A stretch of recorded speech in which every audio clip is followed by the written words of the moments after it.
Well, welcome back to Ted Davies Artistry. We're doing a few different things right now, one of which is this interview series that I'm doing, Comics Creator Greatness.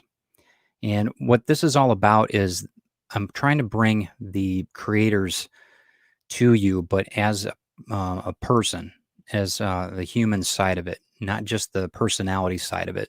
And that's one thing that I think that we need right now in the world is a little bit more connection. And as human beings, I think that uh, when properly um, brought together, we can be a huge force of creativity, and that's what this is all about. And today, who I wanted to bring in was Brian K. Morris, um, indie publisher, indie author, and just an all-around good human being.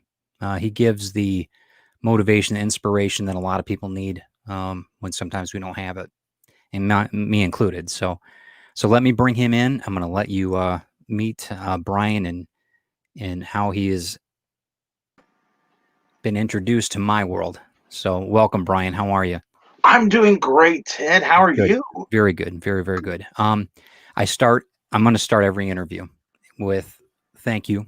I appreciate your time so much. You have been just very instrumental in my growth as far as Ted Davies Artistry and where we're going, and many others. I know I'm speaking for a lot of people, but I want to find out about you. All right. Forget about the Fez, forget about any of the publishing. I want to find out about Brian. When did you arrive on this planet? March 2nd, 1956, the exact same day as John Cowsill of the Singing Cowsills. He's Okay. he's a few hours. He's about 7 hours older than I am, but that's about as close as I really get to any sort of Okay. connection with anyone famous, aside from you, of course. Mm, Um, but hardly. no, I, Yeah. I, I was born in Danville, Illinois, which uh, most people are going where. But actually, it's a powerhouse of various talents. The Dick and Jerry Van Dyke were born there. Really? I didn't know that. Yeah, That's yeah. cool. Gene That's very cool. Gene Hackman was raised there. In fact, his brother Hmm. used to manage the two of the downtown theaters. Very Also, cool. also Bobby Short, the jazz pianist and singer. Hmm. Um, this may be before your time, but he's probably most famous for a series of advertisements back in the 80s for a perfume company called Charlie, which Oh yeah. featured, No, I remember Charlie very well. I had an yeah, older sister, so I was, she's 13 years older than me, and I remember. Well, yeah, yeah, I remember the really cool. They were actually really good commercials, very seductive, but they were only like 30 seconds long, maybe. Shelley Hack, who later went on to become a Charlie's Yes, Angel. I do remember that now. Yes. Yeah, How interesting. And Donald O'Connor is from Danville. Really? Yeah, Why do so you think? Why do you think that whole menagerie happened in that area? Was there a big like the Ford Motor Company? We talked about Detroit in the interview we had that you had for me, right. and how many people were there. What do you think, Danville? What was the collective? Why so many creative people? That's an interesting question because you don't associate creative people with blue collar communities. Right, right. It's Uh, interesting that we don't because a lot of them come out of it, but yeah, very and I interesting. wonder if maybe that's a reaction Hmm. to the stereotypical It blue could be collar staid right, lifestyle. Doing the same 9 to 5 every day, go home, get a beer, go to bed, sort of right, thing. right. But a lot of these guys and gals were people that may have done it as a reaction, just a way to Oh, stand out in the okay. community. That makes Because sense. That makes sense. yeah, I because can. what's Did they have like a big industry there? Were there manufacturing, or what was the? Were there a lot of population? Is maybe that's a better question. for the era, Danville was a Hmm. pretty major city. It was also Hmm. a major railroad hub. In that, Bingo. Okay, so yeah, that's what I mean because I know the population wise in Detroit, of course you're going to have more come out of it when you have more of a populace, right? It makes right, sense to me. Motown, everything like we talked about on my interview. yeah, So interesting though, very yeah, interesting. yeah, So and yeah, and I so. think it was a reaction to those people there Hmm. and this was how they could stand out. Because here's what's kind of funny: Hmm. if you ask people who knew Dick Van Dyke back then, they, a lot of them who didn't know him say, "Oh, he's so talented," which he is, Yeah, and brilliant. he's so Mhm. awesome. He's such a nice guy, and but the people who grew up with him, including my mother, are like, "He's crazy. Well, He's totally nuts." that's the that's the rub. Yeah, You've gotta have there's a very thin line between brilliance and insanity.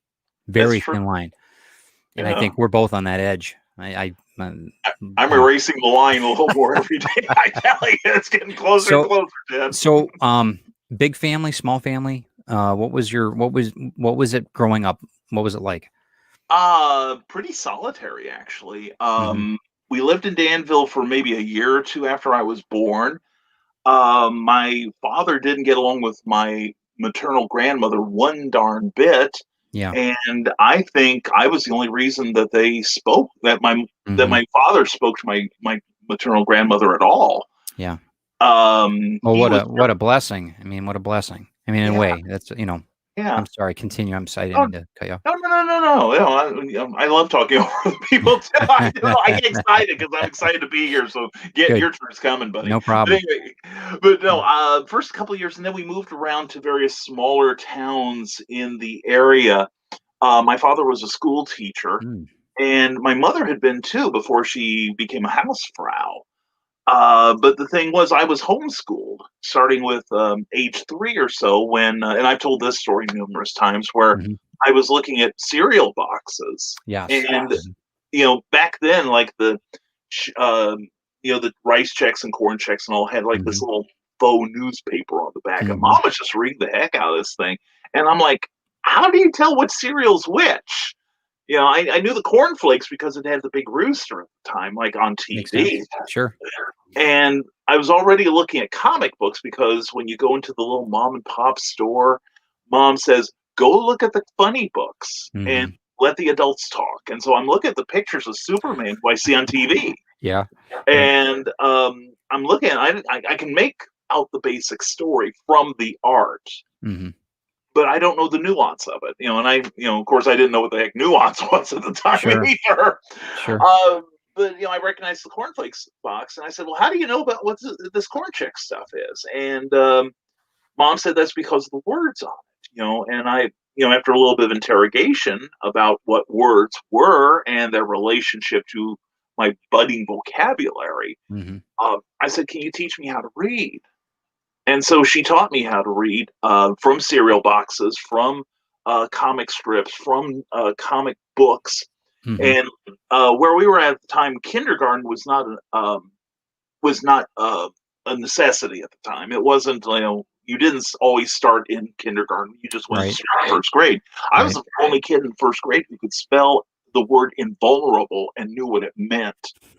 So, yeah, and like I say, it was just me. I was an only child, and until I entered school, I had a couple friends I played with when I'd visit one of my grandparents, Right. but Right. we lived out usually like surrounded by cornfields and stuff. So So I you didn't really were you have anyone there. you were a child of the corn then, is what you're I saying. am. I am. Okay. That story has a lot of Well, relevance to me in too many that's a ways. very well, that I have a whole new respect for you, my friend. Whole new respect. So, being, solitude and being only child, what was the daily life then as a young person growing up in that environment? Were you always in that environment, or was it further? Did you move closer to city later, or what was it like? Yeah, when I was about 6, I we finally moved into a larger town. I say Yeah. larger, like 3,000 people as Mhm. opposed to the 3 that were living in my house. Right. Well, that's big. That's big. That's You know? huge, You know? I thought Georgetown, Illinois was this huge megapolis, like Mhm. New York City, and boy, Mhm. was I surprised later on. But no, at the time, I spent a lot of time watching television because, being considerably older than everyone in the world, TV was just coming into the fore about that time. It was Mhm. still a novelty. Very And this is cool. back in the day when, if one person got a TV set, everyone came in from like 20 miles out just to Mhm. watch television. So It's crazy. it is. And it was the same thing when color television came in during the mid 60s. Sure. Sure. We went and visited a friend nearby who had a color TV, and I was just totally enraptured by the thing. But my Mhm. parents sat me down in front of the TV because that was the babysitter. Right, Uh, right. but being alone, I learned to appreciate my own company.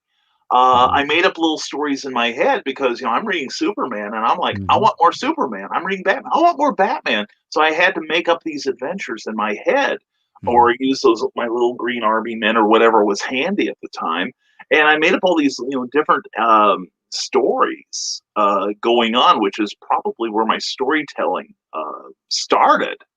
Yeah. And then coupled with television and being used as a living edition of TV Guide because my parents couldn't, That being was teachers and yeah, all, you were the go-to. I Yeah. was, yeah, and this is back in the day before 24-hour broadcasting, Mhm. Did and you end up attending school? Did you end up attending, grade school, or was it always, yes, homeschool? no, no, it was homeschool up until the time I entered first grade in Georgetown High Mhm, School. mhm. And except for 1 year when I lived out east because my father had gotten a government job. I'd lived in this small community until I moved out in my mid 20s. I also attended Danville Area Community College, what was then Danville Junior College. Yeah. Yep. But I went through I got my associate degree in journalism. Finally got to use it eventually because I worked on the campus newspaper in various positions and realized that it was more fun to make up stuff than to tell the truth. So Gotcha. Well, hey, that's you're finding out about yourself early. That's good. yeah, That's really good. it's good stuff. And then eventually I moved over. I got actually in my mid teens. I got a job with a bookstore in town Mhm. that was let's see how to put this delicately. Half of it was used paperbacks, romance paperbacks, and the other half were the retail end of the adult entertainment Ah, industry, let's say. gotcha. Yeah, Gotcha. yeah. So I'm in the back room sorting comics, or so my boss thinks when I'm actually like looking at the stuff I shouldn't be looking at for another couple of years. And then I got a job in Champaign, Illinois through that owner's cousin. Mhm. And it was the first full service comic shop in East Central Illinois. And then I moved over there, eventually becoming the manager, and during this time I'm doing fanzines and articles Mhm. and things like that, and then I move over to public broadcast. I'd been a volunteer at our local public broadcasting station, Wow. and eventually I got a job there for 3 years, and then after that, had my own comic shop for a year. Mhm.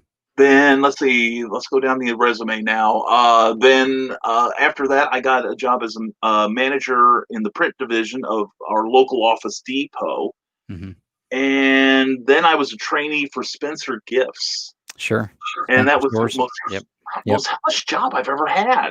What was that? The most what? The most Harsh? hellish What job okay. I've ever Yeah. had Yeah. because the manager I was supposedly training under, apparently I physically resembled her ex-husband. Oh, Lord. That's not your Yeah, fault. That's not your fault. that's what I kept trying to tell her, but apparently, she didn't agree with my DNA or anything because she'd be like, let me tell you about my husband. You know what he did? He's Alright. like, and I'm Yeah. like, oh, I think it's time I move on. So, Yeah. Yeah. I No, got I can imagine. That's not a healthy situation at all. it wasn't fun at all. And then I got with a temp agency and wound up at our local water company. Mhm. And then at the end of my contract, actually it was a 6 week contract that turned into 15 months. And then I did a year as a gopher in construction while doing a little bit of publishing and a small press on the side. Mhm. And then eventually I got to work at the water company where I was at for about 11 years, and that's where my employment history ran out until I started doing Right. this stuff. Got it. So, let me ask you about feelings. Let me ask you about when you first got into, way back. Let's go back to the comic book store, Sure. the first time that you worked at a comic book store, that you were the one that, the first one. Yeah. What was it euphoric? Was it scary? Was it you're in the heyday right now, right? You were in the heyday of was it the '80s at that This time? would have been actually this was the mid '70s, around Okay. '77 or so. I Yeah, mean, you I mean, I have a ton of collected books from that era. I yeah, was probably 4 or 5 during that time, so I wasn't really It wasn't quite to Star Wars yet. I remember for some reason the light switch flipped at Mhm. Star Wars, and then I start Oh, remembering everything from that yeah, moment on. But I hear you. what was the feeling like? What did can you recall the passion or anything that came about in you when you ended up getting this job? What was that like? What was your feelings? Oh, it was euphoria is a good description of it. Hmm. Because here's a hobby that I have loved, you know, for as long as I can consciously remember, Right. to one degree or another. Still collecting everything, and I had been using the store as a back issue source because they had bought a couple of large collections. Hmm. And then all of a sudden, I get to use all this stuff that's been infesting my brain, and suddenly it's part of my job knowledge. And And you're getting you know, paid for it, and you're and I'm getting getting paid, paid and you're getting for it. paid I for the get first pick.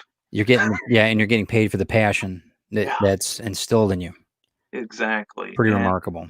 thank you. It was a really good job. You just eventually, I figured it was time to move on, and I got this opportunity to work in public broadcasting, in their development department, Okay. And which is what did that constitute? fundraising, basically. Cool. That's good. There's nothing wrong with that. You're No, probably very good at fundraising because you're not a hard sell. I would think no. that you never, at least you haven't come off that way to me at all. Um, so during the course of all this, you meet the love of your life, right? Yes. And uh, like, how long have you guys been? Can I tell everybody her name? Oh, by all means. Cookie. Yeah, Yeah. Cookie's. I don't know Cookie from Adam, but I'm soon. I've met Adam. This is not him. No. Very good. So, what did you guys meet because of comic books or no? What was Yeah. the really? So, Yeah. can you tell me a little bit about that and what the your version? Because eventually I'll interview her privately. I'm sure they're trying to talk to Yeah. let's see her version of what you know Yeah, got let wrong. me give you let Got me give you wrong. my story before the truth comes out. No, Right. yeah, well, no, we met at a mutual friend's wedding. Um, uh, Cookie was going with somebody else, Hmm. and I was there, as one of the couple's friends, where I was introduced to Cookie at the time. This would have been about 1988, I think.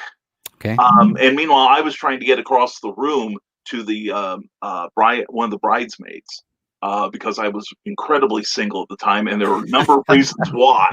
Um, and then about 2 years, and then Cookie and her then date started coming over to Champaign from Central Indiana Hmm. to play role playing games. There was and still is a version, kind of a if you think of Dungeons and Dragons, there Hmm. is a superhero version called Champions, and we got a little cluster of people to participate in one of these games. And Cookie and her boyfriend would come over occasionally and participate in one of the groups we had over there. Okay. And then it was the fall of 1990. In fact, it was the Thanksgiving weekend of 1990. Um, by this time, Cookie had split from her boyfriend, and I had split from the lady I had been seeing at the time. But we had become friends. Sure. Well, I was still working at the comic shop at the time. Or no, excuse me, I wasn't working at the comic shop. I had just started PBS. But she would come over on Friday evenings and stay till like Sunday night, then drive back to Vincennes, Indiana. I would come straight from the comic shop, go to pick up some fast food, and then go over to this place. And while the downtime, I'm reading my comics. Well, she's reading them too because she was into comics as well. Total geek girl. And one weekend, she says, "Well, Brian, when you come over on Friday, can I keep your comics and my friend will get them back to you on Monday morning because I'm bored. I want something to read." And I'm like, "Well, sure." And then she came over. Then the Friday, like Black Friday, Hmm. that year. She's like, "I'm coming over on Friday. We're going to do the gaming and everything, but I need something to read. Can I come over to your apartment and get some stuff to read?" And the usual arrangement. Our mutual friend would give the stuff back to me on Monday. I said, "Yeah, come on over." Um, And you were like, you didn't see any of that coming, did you? You were just completely no, oblivious to what. oh yeah, that's my whole dating history, to be Let me honest. bring your comic books back to you. Is yeah, come on. Oh yeah, man. I was just so slick. So guys, if you have a comic book collection, keep hope alive. That's your dating. Yeah, I'm sorry. So continue on. Oh I'm no, no, no, interested. it's all right. I'm interested to see how this ends. So, Well, this was kind of funny because it was we just sat around in my apartment talking, and actually neither of us had any romantic inclinations towards hmm each other at that time. hmm I think we were both still a little bit gun. In fact, we were sure, both a little gun shy from sure. our last relationships, and we both said we're never getting married. Screw this marriage stuff. We're going to be single the rest of our lives. hmm And so we get together, and then this what probably should have been like a 10-minute conversation turned into the early afternoon. So we went out to lunch, and my mother was in the hospital at the time, and I said, well, I hate to cut this short, but I gotta go visit her. And Cookie's like, well, ah, can I come with you? I'd like to meet her. I'm like, well, okay, fine. So we visit my mom. Well, Cookie is not just because she was born on the final day of Epiphany and the nurses at the hospital called her their little Christmas cookie. No, no, no. hmm She's also a really good cook. And she had baked some potato bread. Very And good. and hmm so mom was like looking at the hospital fare and she's like, oh God, I gotta eat this crap again. And Cookie's like, I have some potato bread. So she bought off my mom immediately. And then She's the working every angle, man. She is, and I didn't. And neither of us knew it, so I'm not the only one who's Right. clueless about this. Yep. And so we basically spend the whole day together, and then we have the game at night. And hmm so we hugged and had a little smooch outside, before it started. And so basically, what should have been 10 minutes turned into something like 15 hours. Wow. And then So I still that talk was your to her. first date. Essentially, that was your first date Yeah, without even that's knowing it was. Wow. well, neither of us were totally acluistic about it. And then after that, I visit my mom, and I'm like, "Oh, hi, mom, how you doing?" And she's like, "Have you heard from Cookie today?" And I'm like, "No, why? Go home and talk to Cookie." And so we Yeah. started, the telephone conversation. One thing led to another, and we made this little uh, agenda. Once we realized we had fallen for each other, that we were going to spend like a year and a half dating, then maybe another year and a half to 2 years engaged, Okay. and then we would talk about maybe talk Okay. about. So How'd that work for you? oh, you know where this is going, Ted. So we dated in the last week of November, and we were married in the second week of the following June. That's how it worked. So Got it. Hey, best made plans. You know. exactly, yeah. But it worked out for the best because this last June we celebrated our 29th anniversary together. Congratulations. It's awesome. I remember when you announced it. I thought that's fantastic. Yeah, like who could put up with him that long? Good That's God. well, I mean, people, my brothers, my sister always tell Christine the same thing with me. They're like, we didn't have a choice. You chose him. That's your fault. It's not. Mm, So, yeah, I mean, we all have our crosses to bear apparently. But I'm but cookies. I and I I've heard a saying that, not to get too biblical or anything, but Yeah. I heard a saying that you being a spouse is to mainly get your spouse to heaven, to get them to be their best self. Well, okay, Saint Christine, good luck. Saint Cookie, good luck. So All my wife has to do is show stigmata, and she's in. I swear to God, bleed a little from the palms, honey. Yeah, people praying to you all the time. Get your own badge and everything. so here you are. You're. Let's jump ahead a little bit. 30 Okay, years. yeah, Okay, so you've gone through your career. I'm going to call it a career at the water, yeah, the water hole, yeah, as far as that, and trying to deal with that. And I know that there's a lot of people that know about the span of time that, or not the span of time, but the time that you were at the water works, and then you got, was it laid off or this? I think why don't you tell everybody just a little bit about that, and then 'cause I'm really interested to hear about yeah, how it flipped after you got out of that, how after you were released, yeah. you know.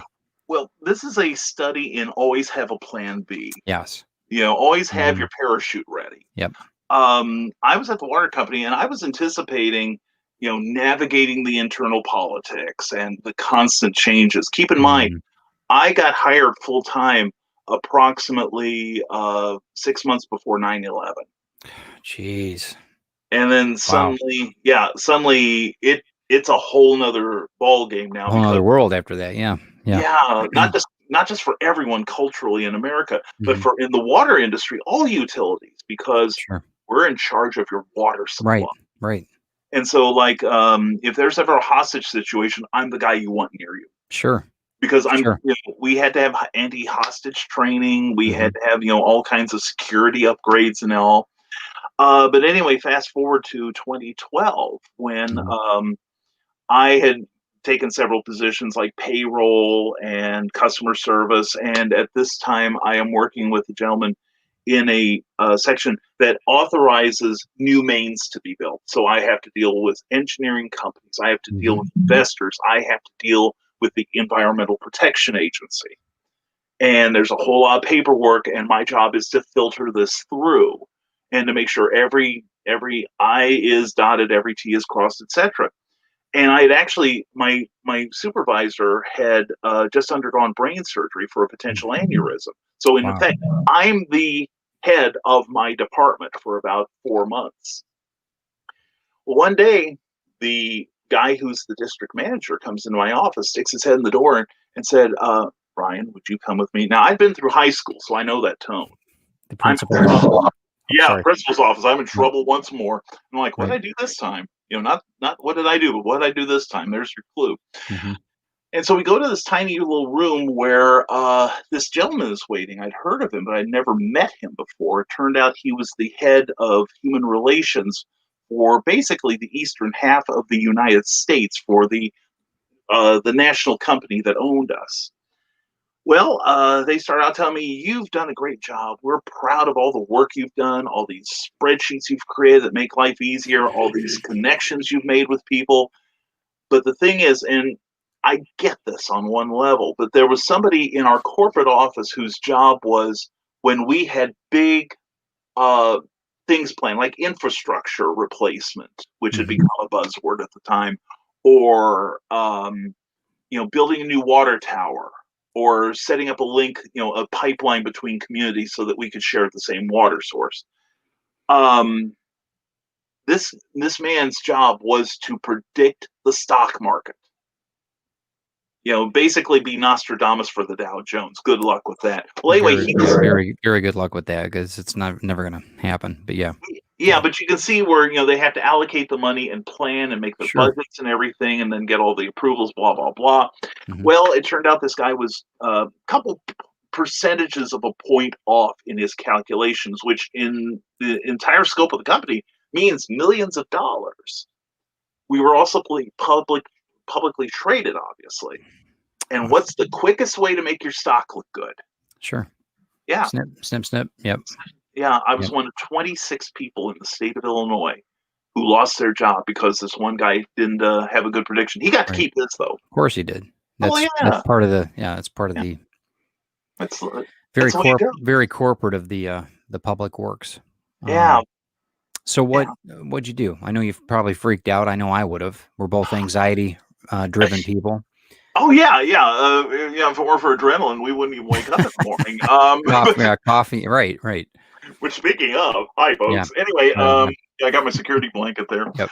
But no, I did go through that, Ted. I remember sitting looking at this clock on the wall. It was like Hmm. straight out of a TV show, and I'm thinking, what about my bills? What about my mortgage? Sure. What about keeping Cookie in the style to which I have made her accustomed?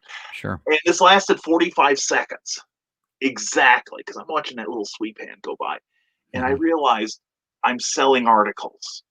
I'm writing things for other people. Money is starting to come in. I'm transcribing interviews for people. Right. Um, my plan B is in place. I do it until I get a new plan A, or I work to make this Absolutely. the plan A. Yep. And to this day, my district manager is still asking people, why didn't Brian break down his hysterics? Everybody breaks down hysterics when we fire them. And Brian's like, are we done yet? Can I go? Don't give them the satisfaction. Yeah. Yeah, Yeah. I'm like bouncing off the walls to get out of there and get started. Well, the thing was part of my severance, and my severance was very generous. I will say Hmm. that. Hmm. Um, Part of it was getting hired by a reemployment agency, Okay. or not hired per se, but I became your client. And it was like learn how to write better resumes, learn how to present yourselves in interviews and such. Very Right. useful information. Dale Carnegie 101. Exactly, Yeah. Yep. exactly. Good. Good. which I think should be required reading for I every human being I on I Earth. agree with you. I agree Yeah, with you wholeheartedly. Yep. we're losing a lot of stuff that Dale had down over half a century ago. So, Yep.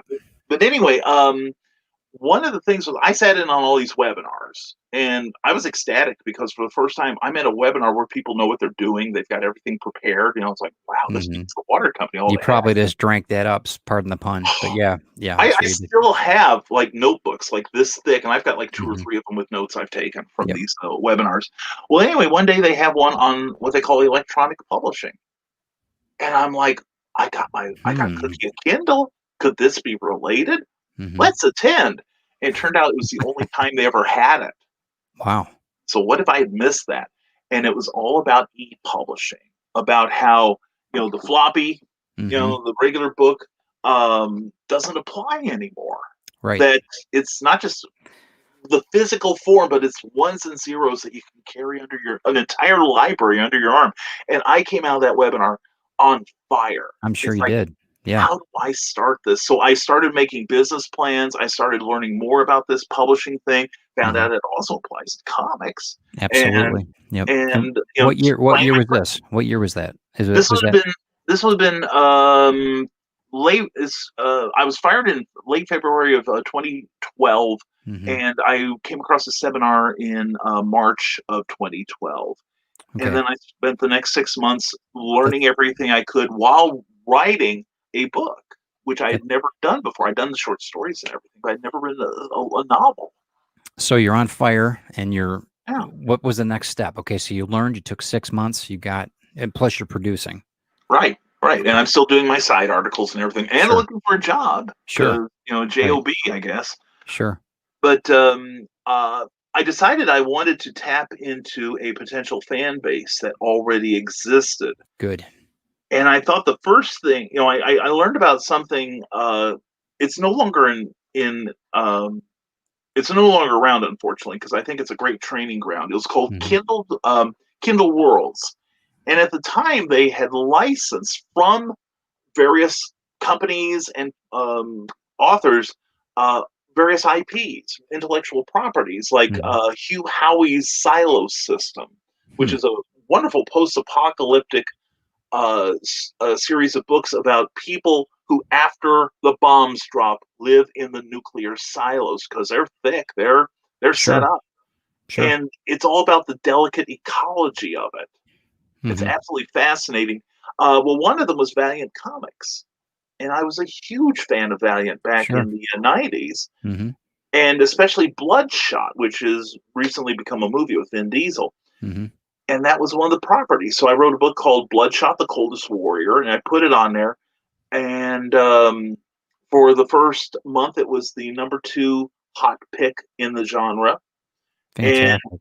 yeah, it consistently stayed in the top 100 in sales, and usually within the top five of the specific Kindle World genre I was in. But it was a great place because other authors like Jim Beard, uh, Tom King, who is Hmm. currently in charge of Batman and the upcoming Rorschach comic. He published a number of books there. Jim Beard and I have become friends since then, and Excellent. That's good. Very, he's very good.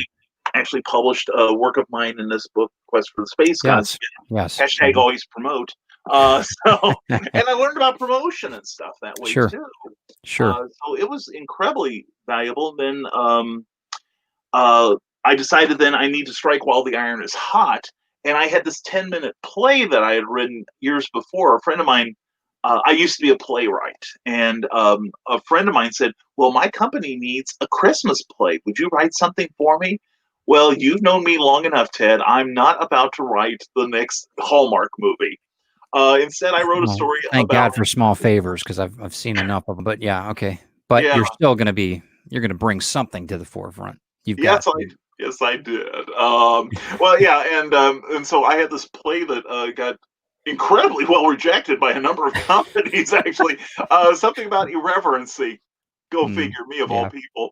And so I thought, well, I've got this script. Let's just expand it. Hmm. And that's when I came up with Santa Stein, The legend. Yes, the the legendary. legend. Hmm. Yes. And showing what a great marketeer I am, I released a holiday book in March of 2013. Um, and it's gone through some ups and downs, but I'm grateful to say it's become my bestseller, and I've actually sold it in Mhm. 6 different countries, and it is currently being bootlegged in Russia and in China. So I've arrived, people. I've arrived. Is it translated? Did they translate on that, or No, is they it just still in ripped it American? off.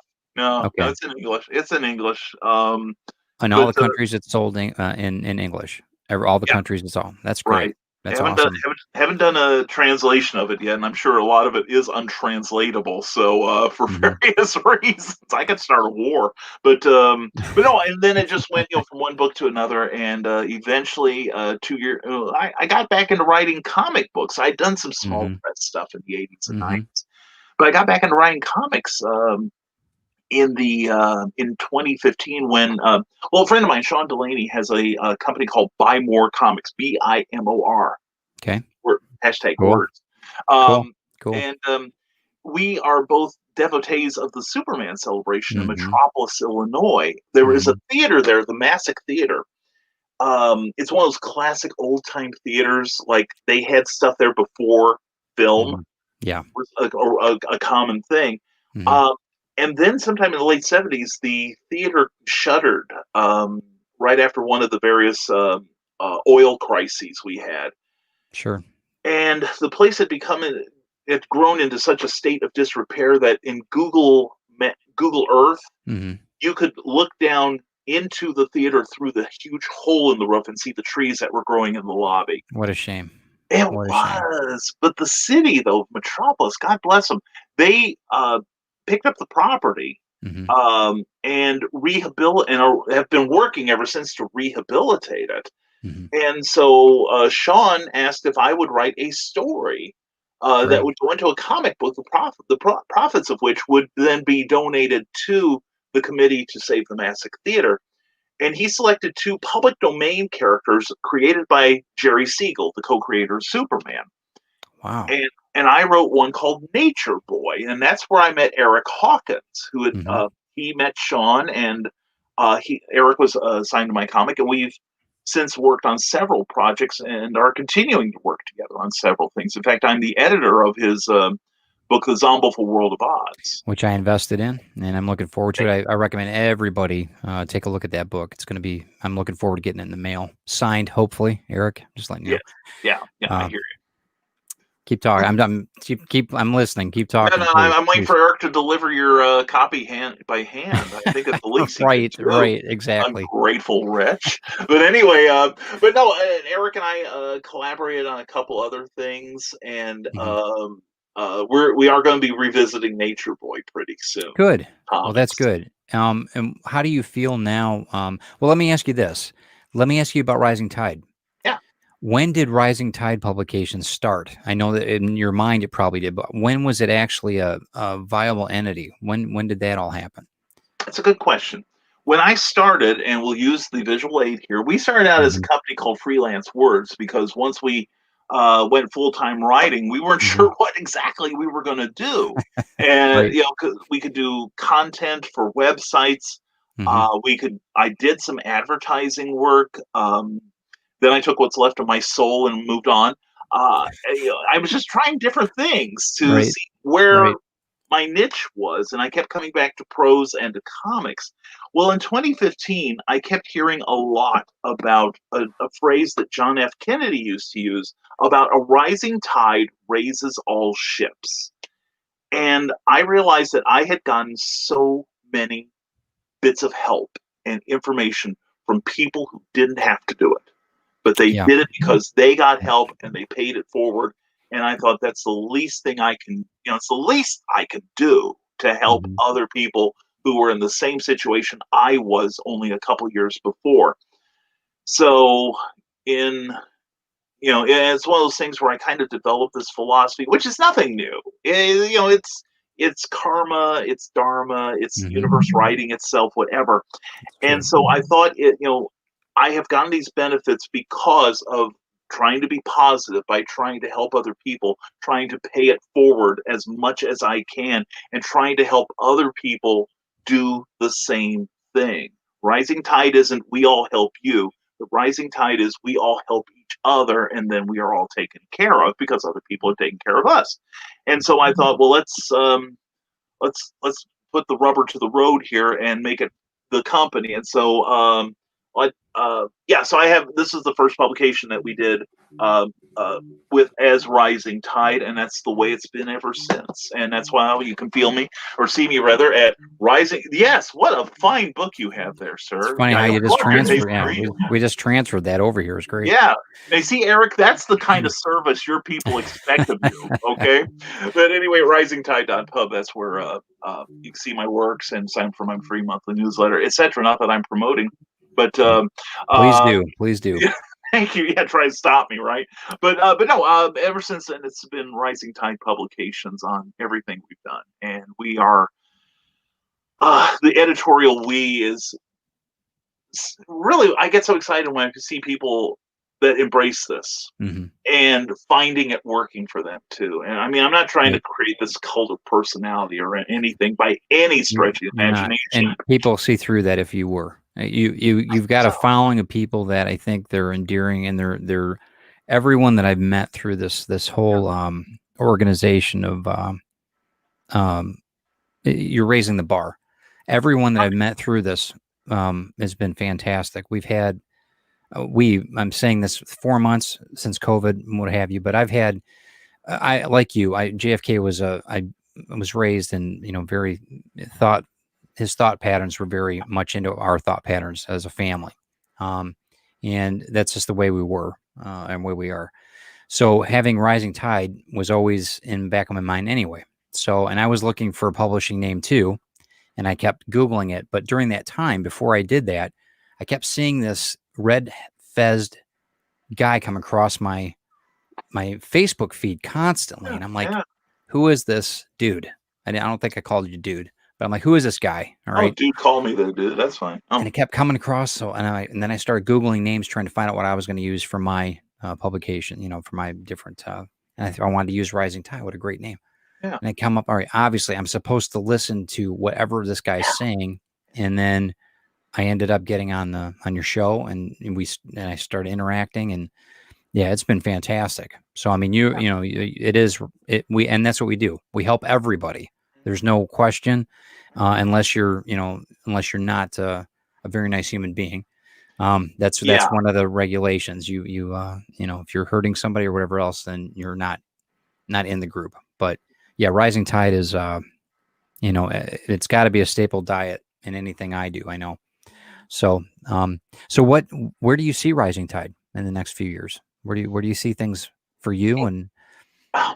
Well, hopefully, I want to expand what we're doing. hmm Um, One of the things we're working on a couple things right now, aside from various comic projects for ourselves and various other people, hmm since I am still a freelancer. But I'm working on two anthologies right now, where of course I'll contribute because that's one less writer I have to pay if nothing Sure, else. sure.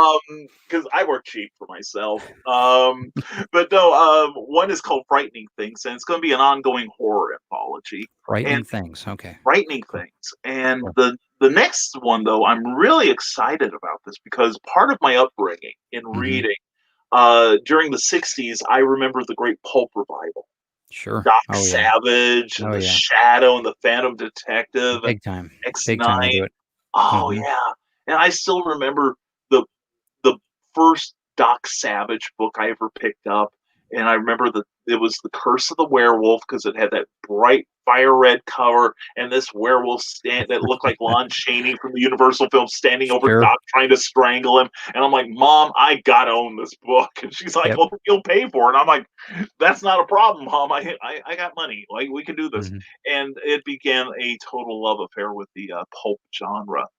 And there are, and the one thing I discovered, and it's fairly recently, in the last 5 or 6 years, that there are still people putting together pulp books. Right. And At the I same, love the art. I love the noir-esque, yeah, that whole era. I'm very into the 50s anyway, motif and the way I look and everything else. And it's very yeah.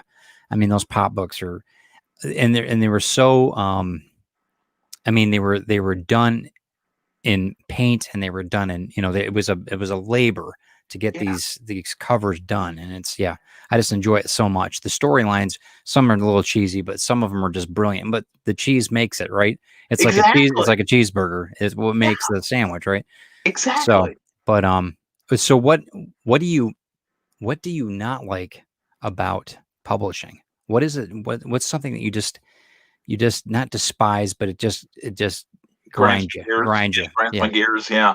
Uh okay, 2 hours later, Brian's still going through his list and moving on to page 2. No, for the most part, I love self-publishing, and I really do enjoy being published by other people because I learn a lot of stuff and I meet a lot of great people that way. Hmm. Um, the good news about self-publishing is I'm responsible for it, and everything is gonna fit my vision if I can do it. Hmm. Um, plus I network with a whole bunch of great people, but creative people who are helping me with Hmm. this sort of thing, and I'm making it worth their while to do so. Sure. Um, but the bad part is I'm where the buck stops. And if there's some sort of log jam, I'm the guy who's got to fix it. Right.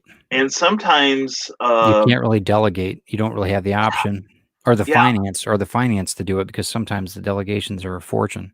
So, that's yeah. true. That's true. But the thing is also, sometimes self-publishing can attract people who I used the term acluistic earlier. That's how I'll kindly describe them. It's like, oh, you published something. Here's my 950,000 page barbarian porno story. Yep. Would you want to, when can you publish it? Not will you publish it, but when can you have it Right. published? Right. And when can I expect my first check? And I'm like, well, first send me the postage to mail it back to you because I'm not even going to look at this thing. Um, yeah, and yeah, I try to teach people publishing etiquette too when I can.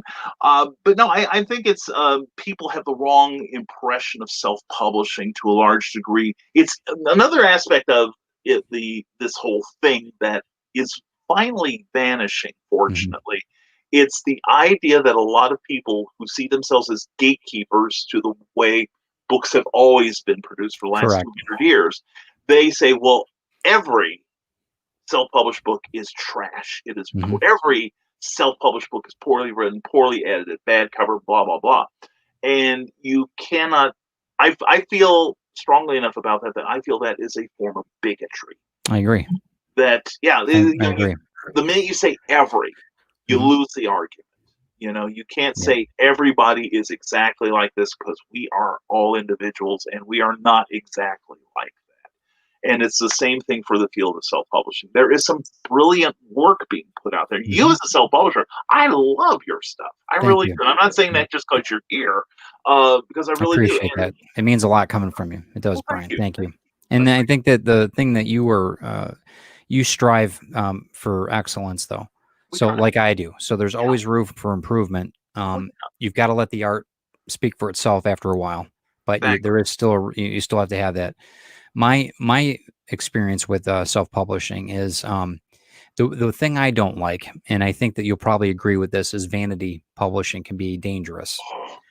And Oh, that yeah. yeah, and that I knew that that's why I was kind of like I was trying to position you because I figured that's what you would say, but Oh, I'm figured I'm gonna fan the flame a bit. oh, Vanity please. publishing I think is fine for some, and I know years ago, I mean, I was contacted, by several, and they were more than willing to put out, whatever I wanted to, as long as I wrote the check. I'm like, well, what's the point of that? Yeah. So Yeah. with that, what would you suggest? Since we both not despise them, but we don't like vanity Well, publishing. I What? despise them. I'll go on the record as saying I think they should all burn in hell. How's Fair that? enough. How do you really feel, Brian? Okay, So now the gloves are off. all Yeah, right, but so you've got a potential friend that's going to be authoring a story that they've got, and a vanity publisher. Uh, what would you tell them to steer clear? To be specific, I know you said have them burn in hell, but what would you do specifically?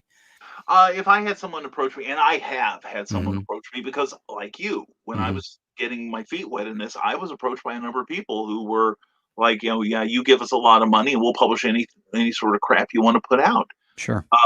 But nowadays, when somebody asks me about it, I have a plethora of horror stories based on Sure, the sure. experiences of others Hmm. by now. But I tell them, I just kind of like, I'm going to tell you about this secret site. Nobody knows about it. It has every bit of information you can use. Okay, just ask the question and it will appear to you. It's called Google.com, you know, or the backup is YouTube.com. Right. It's like everything I have ever learned about publishing honestly has either come from Google, someone else's experience, who I Hmm. usually met through like a search, Hmm. or YouTube. YouTube is an It's a incredible we're place. we're on it now. I mean, it's Yeah. this is we're bringing simple knowledge to the masses that can change a lot of people's viewpoints, especially right now during this whole COVID thing. I don't want Yeah. to bring it up too much, but I think that what we're doing right now is, and what you're doing, and what you're showing in this interview, the humanity of it all. I hope that people can connect with what I'm trying to accomplish here, because I think that you, as well as other people that are going to be on this show, are going to be more obtainable. Maybe the word is. I mean, it's good to have persona. We both. I've got the fedora, It's you've got the it's fez, branding. It's but it branding. comes right. It is, and it's more so just so that people feel comfortable, um, because it's a common ground. They know what they're looking at. Okay, Ted's got that hat on today. Okay, he's doing this. Uh-huh. Are you're the same way? Um, the biggest thing that I look for in what I shouldn't say that. The biggest thing that what I enjoy about what you bring to the world is that you've given a platform for so many different people of different walks of life, different economics, different social class, all of it. I mean, you have your platform that you've built um, is especially during everything that's been going on with C-19, with going it for one day every day for how many months or how many weeks that you did that Yeah. exhaustingly, and Yeah. then you're still doing it 3 days a week plus the evening, plus if we have an online event or anything. Never mind the furthermore is and clever title pending. I need you guys, whoever's listening to this, if you haven't checked those out, please do. And we're going to go through that in a few minutes as far as having Brian's contact information and that. But what I want to tell you, though, is I consider it a great service that you've offered to people. I know I'm not the only one. And that was one of the reasons I wanted to showcase you, and you being, the big, the uncle, so to speak, of comics. So, and I want to really see people get to the point where they're asking you questions about what they need as far as book publishing, and not necessarily editing, because that's a charged thing that you would do. I don't want them to, it's not a free service, but I Right. want them to look at the things that you have done. Go back on the videos that Brian's done, that he does weekly, and really, see the different clients and different other creatives that he's had on his shows, because it's fantastic. I've learned a ton on Good. what you brought. Good. Um, so when you're looking at the world today and the way that we are restricted, or maybe not restricted, I don't really consider it. I think it's physically restricting, but I think it's, like I said, as an architectural designer, foundation is everything. Exactly. And if you build on sand, it's going to shift a little bit. That's okay, but you better be ready to rebuild. Right now, we're building foundations, and that's something that with you're as good of a builder as anybody, as far as I've seen. And you've got I know that you've got something to say about that. So, what would you say as far as the timing that we're in right now? What would you say? It's bad timing for publishing? Do you think it's good timing for publishing? Do you think it's good to have a script written by Hollywood? Do you think what do you think? What are you thinking? Well, one thing when we started this escapade with what we call in my show the My Sharona Miley Cyrus Peter pandemic, because we don't want to get demonetized either, Right, uh, right. or demonized for that matter. Demonized, yeah. That's now new in the news. But anyway, Mhm. but no, I saw so many people just at the onset of the lockdowns. For instance, there was a popular hashtag, pencils down, Yeah, when I never. many comic book companies were telling their creators, put your pencils down because we can't pay you. The distributor, the only distributor in America, is saying, okay, we're not paying any bills until further notice. People are naturally resistant to change. Sure. A lot of Absolutely. people are, I should say. Uh, Absolutely. and I go by the iconoclasts of history, like John Lennon, Winston Mm. Churchill, Hmm. Bugs Bunny, um, who, Winston Churchill once said, "Why waste a good crisis?" That's a good point. Yeah, Yeah. and the thing is, and I started thinking about this right from the onset. I can't get out to shows. Right.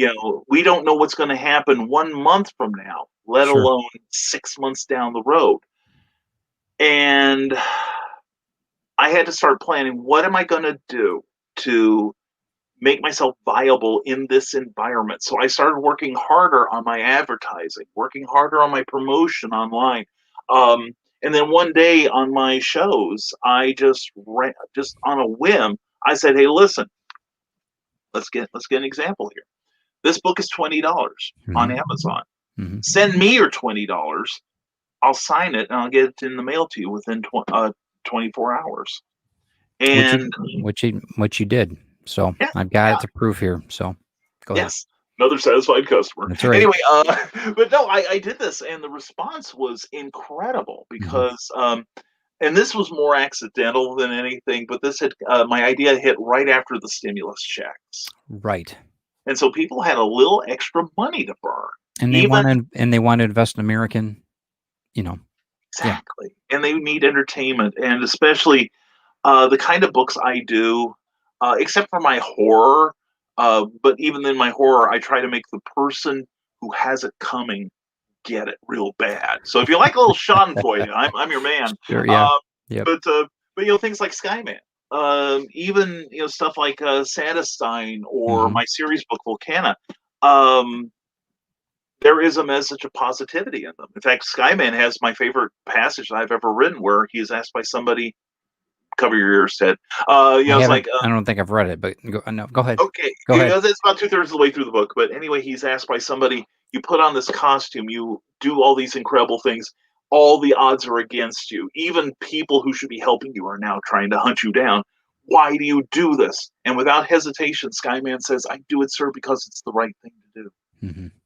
And that's the sort of thing I try to put in all my work, whether it is horror or comedy or contemporary fantasy, what have you. But anyway, I'm grateful to say, and I thank everyone for Hmm. responding the way they did. But I started building up my online work. Plus, I'm doing a lot of virtual conventions now, Yes. Yep. which is Yep. not really a moneymaker, but I have met a number of amazing people through Sure. it. And it's good to get your name out there for, if nothing else, what did they used to call it back in the 70s? Sequential pattern recognition. That, Is that what they called it? Wow. I All think right. that's what they call the That's a sequential pattern. mouthful. All right. That's a Yeah, mouthful. no kidding. Yeah, you can tell I've been practicing And 50 that's years good. for that. Very good. But it's the idea that they see your name, and if they're gonna have a pick between someone whose name is somewhat familiar versus Hmm. someone who is a complete stranger, chances are Right. they'll pick you. That makes So, sense. That makes yeah, complete sense. yeah, and it's been working even now to this day, where as we record this, Hmm. people of legend, we I'm not looking at a possible show till for another 2 months. Yeah. I know And that. Yeah, I know. And Christy and I have talked about it. I don't even think this year we're going to be doing anything. We had one in March. That was it. And they flipped the switch the next week. So we were yeah, fortunate to have that. Our sales have been very good. I mean, thanks to you and everybody that's been going on. And I'm glad to see that the Kickstarters and the Indiegogos are still being viable and people are, oh yeah, that's been good for people. And I think the networking end of it and what you've accomplished and what you're building daily is going to help. This time next year, I hope that we've got a grasp of what we're going to do. I think that mask wearing is going to be just something that we do. It's going to be an accessory that we're just going to be part of, and I that's agree. okay. I have no problem with that. No No neither. problem with that. I just want to get back out to the Comic Cons in the future so we can. I'm not saying we're gonna shake hands and hug everybody, but there's got to be some interaction again. But what Yeah, we're doing right now, I think, is important. I think exactly what we're doing right now, recording these things, getting information out to people, and building the human connection still. You know, and that's why I wanted to do this, so we can see Brian the man versus Brian the Fez. And I tease you about one fez to promote them all, but I mean that you are such a vital part of what everybody's doing in indie publishing. What would you give advice? I mean, who would you give advice to, and what would be if you had one thing to tell them in closing, what would be your advice for somebody that's starting out, that's got a story they haven't shown anybody? What would you tell them? If they're starting out fresh, the same thing I tell just about everybody. You're going to get a whole bunch of people that are going to try to pull you down. It happened to me when I first started. Mhm. And the Mhm. best way to shut them up is to do it, because the information is all out there. It's on Google, it's on YouTube, it's on the platform you want to publish from, it's blogs. Do a Google search for the exact thing you need to know. You want to know Mhm. how to format your book, the information's out of there. And if you don't know how to do these things, there are professionals out there who can do it for you at a reasonable price. And there is a way to finance it through the help of other people, and by just being good and being smart and being always willing to learn and always willing to pay it forward, Right. you'll find. And don't give up, because again, that's how you shut up the detractors. I call it, Frank Sinatra said it best, living well is the best revenge. Absolutely, it is. Brian, I want to thank you so much for taking the hour that you have out of your busy Thank schedule you. and then trying to at least calm the waters a bit in this crazy world. Um, you're, uh, you're definitely an inspiration, and I want to make sure, where can everybody find you? Where can they find your great books? Where can they watch you? Well, unaccustomed as I am to talking about myself, Rising Tide Publications is a page on Facebook where we post new information and inspiration 3 or 4 times daily. Also, we are available on Amazon and Smashwords. Just do a search for my name. We also have a YouTube channel here. Do a search for my name, and you'll find us. And that's where you will find recently archived episodes of Nevermind the Furthermore. Happens Monday, Wednesday, and Friday at 10 a.m., 9 a.m. Central. It's an interactive talk show where you get to come on, talk about whatever you want to talk about, and even promote yourself, because that's what we dig doing. And on Tuesday nights at 8 p.m., 7 p.m. Central, now I take a breath. Clever Title Pending, the where we talk about creativity and the business behind it. And every week we have very special guests like my friend Ted here. Thank you. And also recently we had a great one with the real life queen of the paranormal control show, Ona Carroll. Yep, I And enjoyed that one as well. That was good. That was real good. isn't she a darling? Yeah, I love her very to nice. death, and she's an inspiration to me, because she's one of those people that if she can't find an opportunity, she goes out and looks for it, and Right, that's just right. so great to see. But anyway, we do that every Tuesday night. Please check out our YouTube channel, plus risingtide.pub, where you can sign up for my free monthly newsletter, where I tell you all the places I'm probably not being able to go. But and also we share 2 secret links of the month. If you had been with us, what was it, 4 months ago? You'd have seen a TV show from the 1940s with a very young Warren Beatty in it on the Wow. 1938 Panic broadcast that panicked Wow. America. And last month we really opened up the dam, because one of the videos, it's a new love of mine. It is the thing that fills me with passion. It consumes me like a fire. It is marble racing, where you take like a track and you race Okay. marbles down this stupid thing. And I'm like, I'm a grown man watching this crap, and I am Right. like spellbound for hours. But it's so much fun because they treat it like a real sporting event, and all the little marbles have They names and do, huh? Wow. personalities. It's hilarious. It is wonderful. It reminds me of back in the '80s. There was a syndicated show that did professional putt putt golf, but they announced it like they were doing it like the PGA Tour or something Oh like. my Lord. That's great marketing. He's What a blast. approaching the windmill now. He's selecting his 4 iron. You know, my taste in entertainment tends to run towards the more surreal. That's So great though. Well, see, and you remember it too. I mean, yeah, that's marketing genius, oh yeah, regardless of it. it is So, but like I said, stick around for a couple minutes. Once I'm done with the broadcast, but I happily. really just appreciate everything you've done and what you've offered and brought to my world. So Okay. thank you, Brian. I hope to everybody that you guys enjoy Brian and seeing the human being, the very good person that he is, and what Cookie has to put up with. And I'm so thankful for you. So say goodbye, Brian. I'll see you in a couple seconds here. Thank you so much, everybody, for stopping in. I appreciate your time. TedDaviesArtistry.com. You can find everything there. Please like, share, subscribe to my YouTube channel. It would be awesome. And I look forward to bringing you all these different interviews, these different reviews of product that we're going to be bringing in on YouTube soon. And I look forward to seeing you guys. And we'll see you on the next one. Thanks.